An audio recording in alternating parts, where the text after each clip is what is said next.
السلام علیکم ورحمۃ اللہ وبرکاتہ نحمدہ ونصلی علی رسولہ الکریم اما بعد فاعوذ باللہ من الشیطان الرجیم بسم اللہ الرحمن الرحیم۔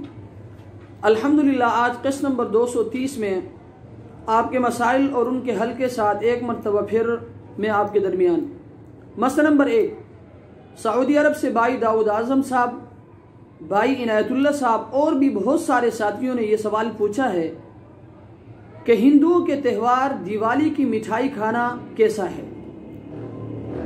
تو مسئلہ یہ کہ ہندوؤں کے تہوار کی مٹھائی کھانا شمسی سال کی ابتدا کی خوشی میں مٹھائی کھانے سے ہلکا معلوم ہوتا ہے، اس لیے کہ کرسمس میں یہود و نصارہ کے غلط نظریہ یعنی قتل عیسیٰ علیہ السلام کی تائید و ترویج ہے، جبکہ دیوالی کی بنیاد کسی غلط نظریے پر نہیں بلکہ سال میں چاند کے کسی خاص مقام پر پہنچنے پر یہ رسم ادا کی جاتی ہے، اس لیے اس کے کھانے کی گنجائش معلوم ہوتی ہے۔ اور یہ بات بھی اپنے ذہن میں رکھیں کہ یہ حکم ابتلا اور ضرورت کی صورت میں ہے، عام حالات میں کفار سے اس قسم کے تعلقات رکھنا دین کے لیے سخت مضر ہونے کے علاوہ غیرت ایمانیہ کے بھی خلاف ہے۔ احسن الفتاوی جلد نمبر 8 صفحہ نمبر 163۔ مسئلہ نمبر 2، چترال سے بھائی خورشید صاحب نے سوال کیا ہے کہ غیر مسلم کے ہاتھ کی پکی ہوئی چیز کھانا کیسا ہے؟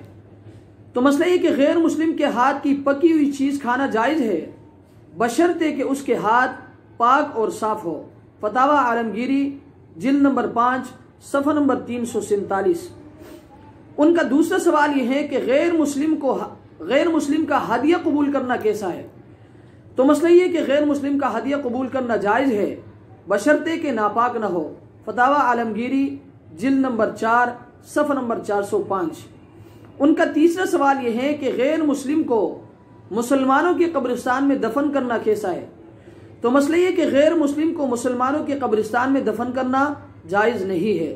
بدائع الصنائع جلد نمبر 1 صفحہ نمبر 319۔ اللہ تبارک و تعالی ہمیں ان مسائل کو سمجھنے کی توفیق عطا فرمائے۔